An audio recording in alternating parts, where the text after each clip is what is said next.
किसान साथियों नमस्कार, राम राम, सत श्री अकाल, आदाब। किसान साथियों आप अच्छे होंगे, ठीक होंगे, भगवान से कामना करते हैं, दुआ करते हैं। किसान साथियों आप जहां भी रहें, जहां भी आप काम करें, उसमें दिन दुगनी रात चुगनी उन्नति हो, यही हमारी परमपिता परमेश्वर से कामना है, दुआ है।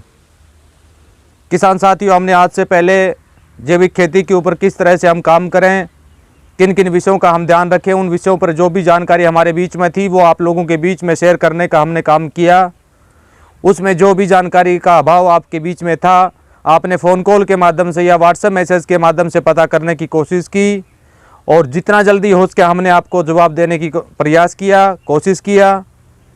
फिर भी अगर कोई भी हमारी तरफ से अगर कोई भी त्रुटि रह गई हो, कोई गलती रह गई हो, तो उसके लिए तहे दिल से हम आपसे माफ़ी चाहते हैं। किसान साथियों उसी कड़ी में आज हम बातचीत करेंगे कि बीज उपचारित के विषय में हम किन किन बातों का विशेष रूप से ध्यान रखें, और दूसरा चने की बुआई का सही समय क्या है, ताकि काफ़ी किसान साथियों की जो हमारे बीच में रिक्वायरमेंट थी, जो किसान साथियों का निवेदन था या रिक्वेस्ट था, उस विषय पर हम आज आप इस वीडियो के भाग नंबर 36 में हम बातचीत करने का प्रयास करेंगे। किसान साथियों बीज उपचारित के ऊपर वैसे मैंने इसी पार्ट में वीडियो ऑलरेडी बना भी चुका हूं, लेकिन फिर भी मैं आप लोगों के बीच में कुछ महत्वपूर्ण बिंदुओं पर बातचीत करना चाहूँगा, ताकि आपको किसी चीज़ का अनुभव या अभाव ना रहे मेरी तरफ से। किसान साथियों हमने पहले भी वीडियो के माध्यम से बताने का प्रयास किया कि कभी भी वेस्ट डिकम्पोजर के अंदर बीज को घंटे 2 घंटे रखने का काम आप ना करें। कुछ किसान साथियों ने इसमें गलतियाँ हमारे से कर देते हैं, आगे बीज अंकुरण में वो समस्या उनके सामने आती है। तो इस समस्या से छुटकारे के लिए मैंने पहले भी आपको फ़ोन कॉल के माध्यम से या व्हाट्सएप मैसेज के माध्यम से बताने का प्रयास किया है। अगर बीज ज़्यादा आपका कठोर है तो उसको 5 से 10 मिनट तक आप वेस्ट डिकम्पोजर के ताज़ा घोल में आप रख सकते हैं। अगर बीज आपका हल्का है, मान लीजिए जैसे मिर्ची का बीज है, गोभी का बीज है, बैंगन का बीज है या सरसों का बीज है, जो बिल्कुल नॉर्मल है, सॉफ्ट बीज जो है, उसको वेस्ट डिकम्पोजर के अंदर 5 मिनट से 4 मिनट से ज़्यादा आप डुबोने का काम ना करें, ताकि आपके बीज का अंकुरण सही हो। इस बात का विशेष रूप से आपको ध्यान रखना है। किसान साथियों सबसे ध्यान देने वाली बात यह है कि काफ़ी किसान साथियों ने जैसे फ़ोन कॉल के माध्यम से पूछा कि क्या हम बीज उपचारित करते समय माइक्रोन्यूट्रिएंट का घोल होना अति आवश्यक है। कोई भी ज़रूरी नहीं है। अगर किसी भी किसान साथी के पास माइक्रोन्यूट्रिएंट का घोल अवेलेबल है तो वो उसका उपयोग कर सकता है, प्रॉब्लम कोई नहीं है। जैसे मान लीजिए आपको 10 लीटर वेस्ट डिकम्पोजर के घोल से बीज उपचारित करना है, तो उसके अंदर 500 ml माइक्रोन्यूट्रिएंट का घोल आप मिला सकते हैं। माइक्रोन्यूट्रिएंट नहीं है, पत्थर का जूस का घोल भी अगर उसके अंदर मिलाना चाहें तो वो भी 500 ml आप यूज़ कर सकते हैं, कोई भी दिक्कत नहीं है। बीज उपचारित करने का सबसे आसान तरीका है, बीज को किसी भी तिरपाल के ऊपर या किसी भी प्लास्टिक कागज़ के ऊपर आप फैला लीजिए, और जो स्प्रे की जो छिड़काव की मशीन का आप उपयोग करते हैं उससे बीज को गीला कर दीजिए, और बीज को अच्छी तरह गीला करने के बाद हल्के हल्के हाथों से हल्का हल्का उसको मिला दीजिए। आप हल्के हाथों से हल्का हल्का आप उसको मिला दीजिए, और बीज को किसी भी छांव में 1 से 1.5 घंटा के लिए आप सुखा दीजिए, और सूखने के बाद बीज की बुआई आप करवा सकते हैं। दूसरा, काफ़ी किसान साथियों ने पूछा कि बीज उपचारित करने के बाद कितनी देर के बाद हमें बो लेना ज़रूरी है। कम से कम आपको 24 घंटे के अंदर अंदर बीज उपचारित करने के बाद उसकी बुआई करवा देनी है। इस बात का विशेष रूप से आपको ध्यान रखना है। ये नहीं है कि आपने आज बीज उपचारित के लिए छोड़ा, बीज उपचारित किया वेस्ट डिकम्पोजर से या किसी अन्य माध्यम से, और उसको 2 दिन या 3 दिन के बाद अगर आप बिजाई करवाने का काम करेंगे तो वह बीज उपचारित करने का जो तरीका है वो हमारा बिल्कुल भी ठीक नहीं होगा। तो जिन भी किसान साथियों को बुआई करवानी है तो बुआई करवाने के 3 या 4 घंटे पहले या 2 या 3 घंटे पहले बीज को उपचारित कर लेना चाहिए, ताकि कोई भी तरह की हमें समस्या ना आए। और इतना किसान साथियों मैं आपको विश्वास दिलाता हूं, अगर वेस्ट डिकम्पोजर से आप बीज उपचारित करते हैं तो उसके अंदर 99% तक बीज का अंकुरण होगा। अगर आपकी ज़मीन बिल्कुल सही है, आपने पहले वेस्ट डिकम्पोजर लगातार कंटिन्यू अगर आप उपयोग कर रहे हैं, तो उस ज़मीन के अंदर 100% बीज का अंकुरण होगा। ये मैंने प्रैक्टिकली पिछले 5 साल से पाया है। ये काफ़ी वीडियो के माध्यम से मैंने बताने का प्रयास भी आप लोगों के बीच में किया है। फिर भी अगर किसी किसान साथी को बीज उपचारित से संबंधित कोई भी समस्या अगर रह जाती है तो इस वीडियो में दिए गए व्हाट्सएप नंबर के ऊपर मैसेज करके वो पता कर सकते हैं। जो भी जानकारी हमारे बीच में होगी आप लोगों के बीच में शेयर करने का काम हम करेंगे। अगला हम चने के ऊपर बातचीत करते हैं। चने की बुआई का सही समय जो है 10 अक्टूबर से स्टार्ट हो जाता है और पूरे अक्टूबर माह चने की बुआई आप कर सकते हैं। और एक मैं किसान साथियों से निवेदन करना चाहूँगा, जैसे हमारे हरियाणा की बात करें, पंजाब की बात करें, जो किसान साथी मुख्य रूप से धान की फसल इस समय ली हुई हैं या आगे गेहूं की फसल वो लेना चाहते हैं, तो किसान साथियों एक निवेदन मैं आप लोगों के बीच में करना चाहूँगा, उस ज़मीन के कुछ पार्ट में आप अब की बार चना अवश्य लगाएं। उस ज़मीन के कुछ पार्ट के ऊपर आप चना अवश्य लगाएं, क्योंकि चना एक सबसे उपयोगी है। क्योंकि ज़मीन का ऑर्गेनिक कार्बन अगर आपका कम है, अगर उसमें पार्ट वाइज अगर आप दलहनी फसल लेने का प्रयास अगर आप करेंगे तो आपकी ज़मीन का ऑर्गेनिक कार्बन बढ़ेगा और ज़मीन का पीएच मान जो है वो न्यूनतम स्तर पर आएगा। और चने के ऊपर वेस्ट डिकम्पोजर का इतना शानदार परिणाम रहा है, जो पिछले 4 साल से मैं लगाने का काम कर रहा हूँ। किसी भी फर्टिलाइज़र की, यहाँ तक कि मैं आपको ये बता देता हूँ, केवल वेस्ट डिकम्पोजर से चने की आप उपज ले सकते हैं। कोई भी उत्पाद आपको डालने की आवश्यकता नहीं है। अगर आप डालना भी चाहते हैं तो पत्थर का घोल, पत्थर का जूस जो आप उपयोग कर रहे हैं वो आपके लिए नाम मात्र रहेगा। किसान साथियों, हमें चने की बुआई करनी कैसे है उस विषय पर मैं आपसे बातचीत आपके बीच में करना चाहूँगा। जो चना जिसमें आप बोने जा रहे हैं, उस ज़मीन को जो आप तैयार करते हैं, तैयार करते समय उसमें वेस्ट डिकम्पोजर प्रचुर मात्रा में आप देने का काम कीजिए। जब आपको बीज लगाना हो सके तो देसी बीज को अपनाने का प्रयास किसान साथियों करें।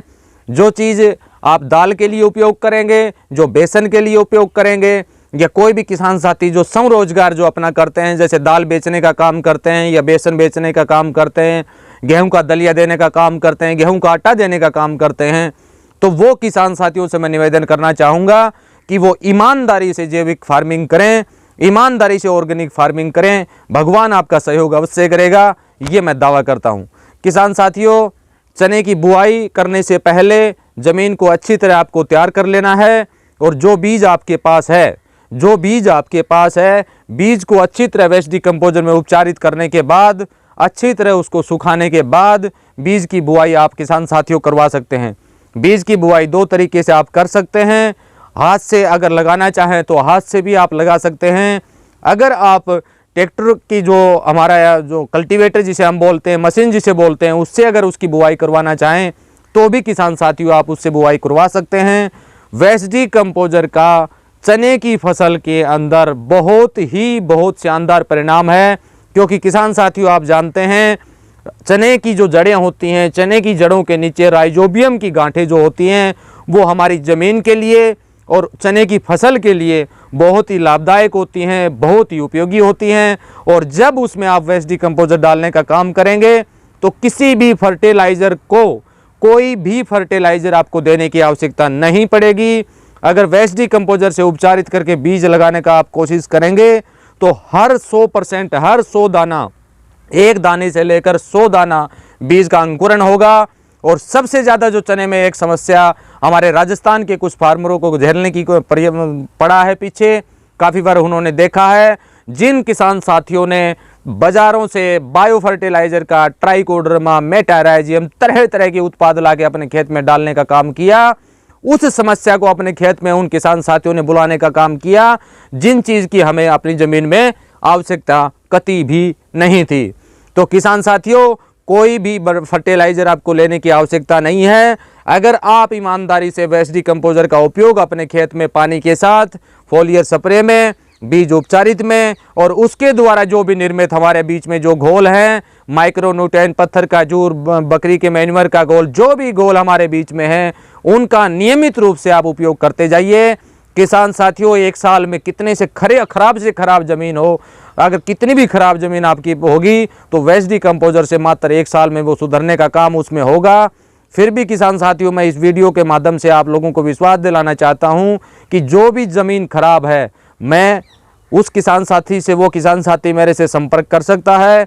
मैं उस किसान साथी की केवल वेस्ट डिकम्पोजर के माध्यम से मात्र 1 साल में उस ज़मीन को ठीक करने का काम मैं करूँगा।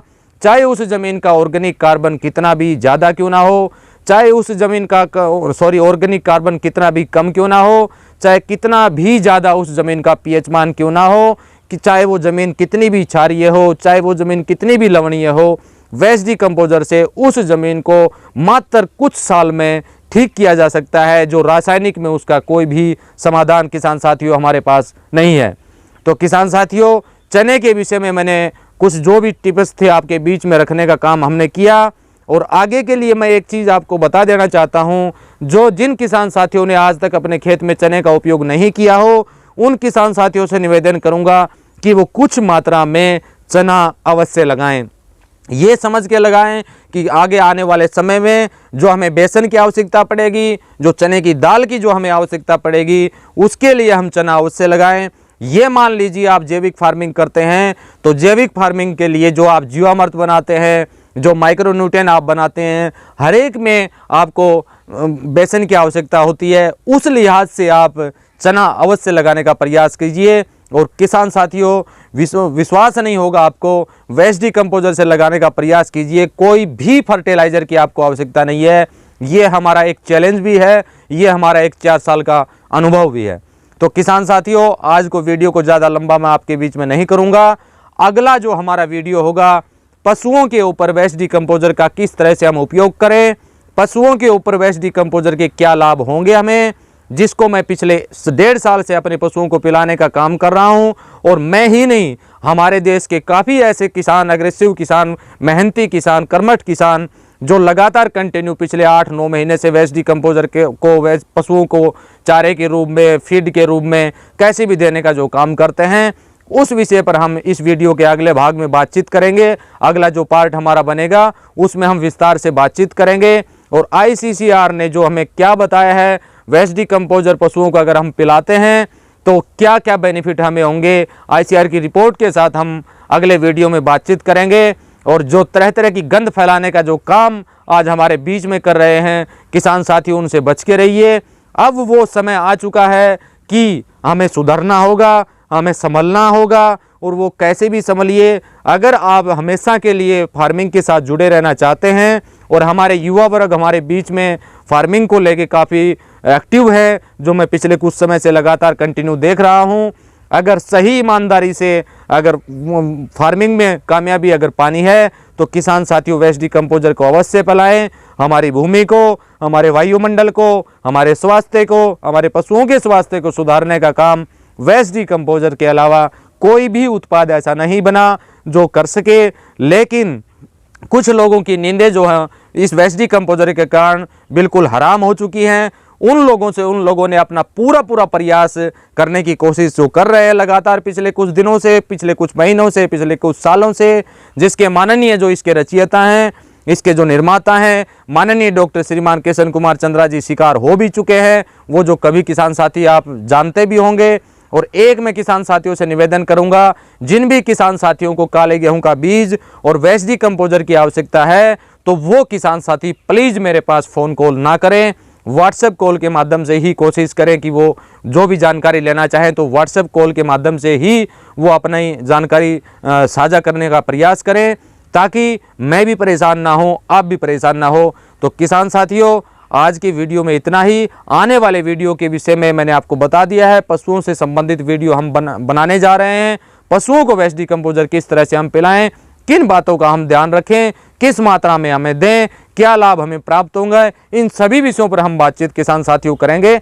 इसी के साथ नमस्कार, जय हिंद, जय भारत। आप जहाँ भी रहें स्वस्थ रहें, अच्छे रहें। धन्यवाद।